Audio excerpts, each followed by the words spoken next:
Halo Sobat Biota, selamat datang di Zona Sekolah. Materi ketujuh bab jaringan pada tumbuhan. Di materi sebelumnya kita sudah membahas definisi jaringan dan juga jenis-jenisnya.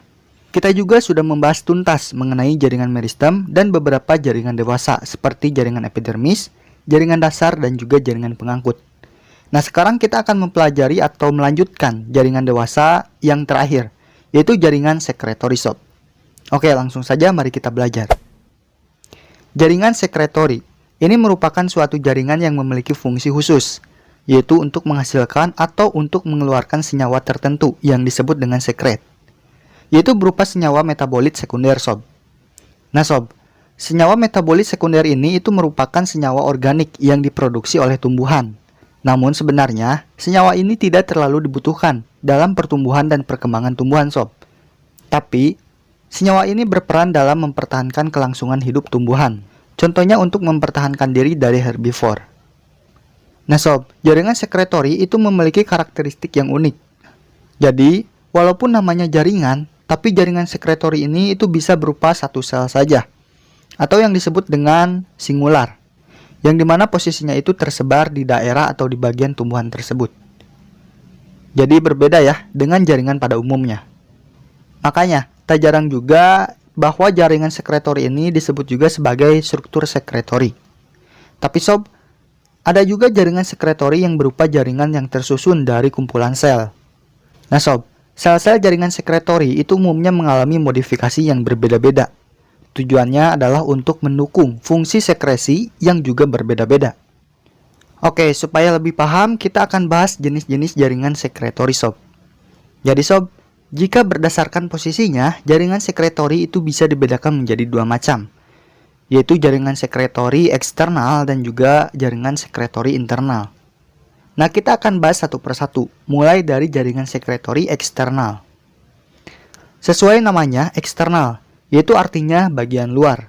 Jadi, ini merupakan jaringan sekretory yang terletak di bagian luar tumbuhan ya, sehingga sekretnya itu akan dikeluarkan langsung ke permukaan luar tumbuhan.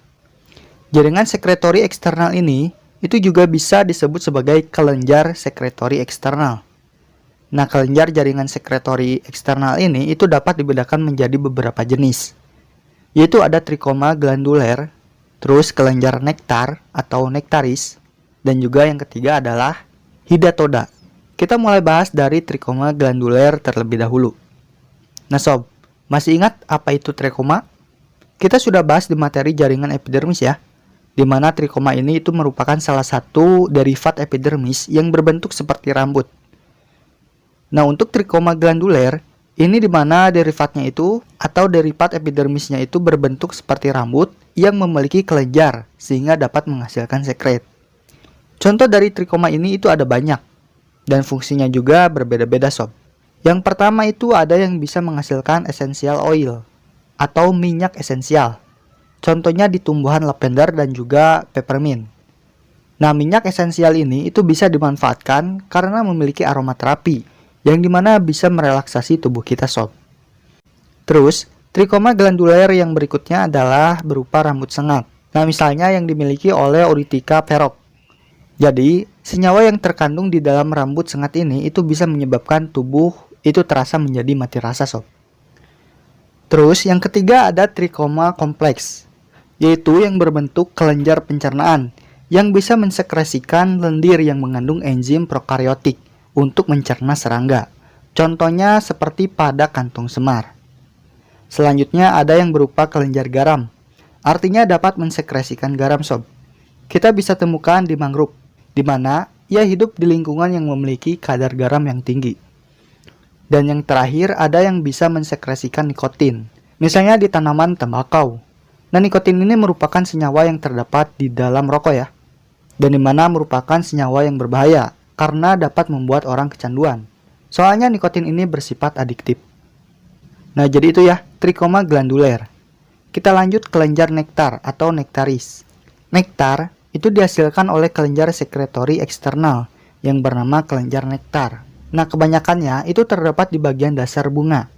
Contohnya bisa kita lihat atau temukan di bunga famili Bignoniaceae, yaitu intinya bunga yang dimana penyerbukannya itu dibantu oleh serangga. Nah, hal ini sesuai dengan fungsi nektar, yaitu untuk menarik binatang penyerbuk seperti lebah dan juga kupu-kupu. Oke, selanjutnya jaringan sekretory eksternal yang terakhir, yaitu hidatoda. Hidatoda ini merupakan struktur atau suatu struktur kompleks yang terletak di bagian ujung tulang atau urat daun yang di dekat tepi daun dengan kondisi yang selalu membuka. Nah, hidatoda ini biasanya ditemukan di lingkungan yang lembab maupun di lingkungan akuatik sob. Contohnya bisa kita temukan di tanaman stroberi dan juga paku-pakuan. Hidatoda ini memiliki peran yang sangat penting bagi tumbuhan, terutama yang hidup di wilayah yang lembab, yaitu untuk mekanisme pengeluaran air sendiri atau yang disebut dengan gutasi. Jadi gutasi ini itu merupakan proses pelembapan air dari jaringan tumbuhan dalam bentuk cairan sob. Nah, oke, jadi itu ya jaringan sekretory eksternal. Semoga dapat dimengerti. Baik, kita langsung saja lanjut pada jaringan sekretory internal. Sama ya, sesuai namanya, yaitu internal, artinya di dalam. Jadi jaringan sekretory internal ini itu merupakan jaringan sekretory yang letaknya ada di bagian dalam tumbuhan. Nah, jaringan sekretory internal ini itu memiliki struktur yang bermacam-macam. Secara umum, jaringan sekretory internal itu dibedakan menjadi 4 macam, yaitu sel sekretory, saluran sekretory, rongga sekretory, dan juga jaringan laticiper. Baik, kita akan bahas satu persatu sob. Yang pertama, sel sekretory, atau biasa yang disebut dengan idioblast. Ini merupakan sel yang dapat mensekresikan berbagai macam senyawa. Di antaranya ada yang dapat menghasilkan minyak. Contohnya adalah di biji jarak. Nah, perlu diketahui, biji jarak ini itu bisa diolah menjadi biodiesel, yaitu sebagai bahan bakar mesin ataupun motor diesel. Kemudian ada yang bisa menghasilkan resin. Contohnya di pohon damar. Resin ini memiliki manfaat yang banyak sob. Salah satunya dapat dipakai sebagai pelapis makanan dan kemudian sebagai bahan campuran dupa ataupun parfum, karena beberapa senyawa resin itu memiliki bau yang harum. Kemudian ada yang bisa menghasilkan tanin. Contohnya bisa kita temukan di batang kayu anggota Crassulaceae, daun Teaceae, dan juga Rosaceae. Nah sob, tanin ini memiliki manfaat yang banyak, diantaranya bersifat sebagai antioksidan, sehingga dapat dimanfaatkan sebagai obat diare dan juga obat peradangan. Tapi sob, konsumsi tanin yang berlebihan itu dapat mengurangi penyerapan zat besi. Kemudian selanjutnya adalah yang bisa menghasilkan lendir. Contohnya seperti di kaktus Metusana grandiflora. Jadi, lendir di kaktus ini itu berfungsi meningkatkan air serta mencegah penguapan. Yang dimana tujuannya supaya kaktusnya itu tidak banyak kehilangan air. Oke, dan yang terakhir adalah yang bisa menghasilkan kristal. Contohnya pada pohon kapur. Nah sob, pernah mendengar kata kapur barus atau kamper? Nah, jadi kapur barus ini itu merupakan kristal yang berasal dari pohon kapur. Nah, oke, jadi itu ya, sel sekretory. Kita lanjut pada saluran sekretory. Saluran sekretory ini merupakan saluran yang dapat menyimpan dan juga mengeluarkan sekret. Contohnya saluran GOM, yang dimana dapat mensekresikan GOM. GOM ini merupakan atau memiliki peran yang banyak. Misalnya bisa digunakan sebagai bahan penjernih air pada industri bir, dan juga bisa digunakan sebagai bahan dasar obat infeksi bakteri. Nah, saluran ini itu bisa ditemukan di pohon akasia. Contoh selanjutnya adalah saluran resin. Saluran resin ini bisa kita temukan di tumbuhan konifer, seperti tumbuhan pinus. Saluran ini itu bisa menghasilkan resin sob. Tetapi ingat ya, yang ini itu berbeda dengan sel penghasil resin yang tadi. Kalau yang tadi itu berupa sel, sedangkan sekarang ini merupakan saluran sob. Nah, jadi itu ya saluran sekretory. Selanjutnya rongga sekretory. Ini merupakan struktur berongga yang berisi sekret. Contohnya rongga minyak pada mesopil daun eukaliptus. Rongga ini itu bisa mensekresikan eukaliptol, di mana eukaliptol ini itu sering digunakan untuk obat saluran pernapasan. Karena ia itu bisa mengkontrol sekresi lendir yang berlebihan pada saluran pernapasan. Oke, sekarang kita masuk jaringan sekretory internal yang terakhir, yaitu jaringan laticiper sob. Nah, tapi sebelum kita melanjutkan, Biologi TV merupakan channel edukasi dan memiliki beberapa subkonten, salah satunya zona binatang dan akuatik. Mohon bantu channel ini untuk berkembang dengan cara like video ini serta like komentar yang saya sematkan. Dan bagi Sobat Biota yang belum subscribe, tolong bantu subscribe untuk terus mendapatkan informasi mengenai ilmu-ilmu biologi. Semoga dengan membantu channel ini berkembang, Sobat Biota dapat ikut mendapatkan kebaikannya. Jadi, untuk yang telah membantu, saya ucapkan terima kasih. Oke, jaringan sekretori internal yang terakhir adalah jaringan lattice zipper. Ini merupakan jaringan sekretori yang mampu atau bisa menghasilkan sekret berupa lateks atau getah.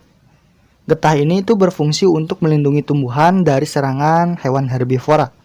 Selain itu, getah berfungsi dalam menyembuhkan luka dalam tumbuhan. Nah, jika secara umum, lapisan lattice zipper ini itu dibedakan menjadi dua jenis, yaitu lattice zipper beruas dan juga lattice zipper tidak beruas. Lattice zipper beruas itu merupakan jaringan yang bersifat kompleks karena tersusun atas kumpulan sel yang membentuk struktur memanjang seperti pembuluh. Makanya dikenal sebagai pembuluh lateks, sob. Lattice zipper ini itu bisa ditemukan di pepaya dan juga pohon karet. Nah sob, getah karet ini bisa digunakan untuk bahan pembuatan produk, yang dimana produk yang berasal dari bahan karet seperti ban ataupun alas sepatu. Oke, kemudian kalau lattice zipper yang tidak beruas, ini merupakan lattice zipper yang berasal dari sel tunggal dengan pakualannya yang berukuran besar sebagai tempat penyimpanan lateks. Makanya sering dikenal sebagai sel lateks. Contohnya itu bisa kita temukan di bunga jepun dan juga bunga tapak dara putih. Nah, sebenarnya beberapa bagian pada tanaman-tanaman ini itu beracun, tapi untuk getah dan juga atau lateknya itu dapat dimanfaatkan sebagai obat-obatan antioksida dan juga antibakteri, anti kanker, sampai antivirus. Oke, akhirnya kita sudah selesai nih membahas jaringan sekretori yang dimana terdiri dari jaringan sekretori eksternal dan juga internal. Semoga apa yang saya sampaikan bisa dicerna, berfungsi, dan hidup untuk Sobat Biota semua. Jangan lupa tonton dan pelajari materi selanjutnya serta video pembelajaran lainnya. Jadi see you next video, sob.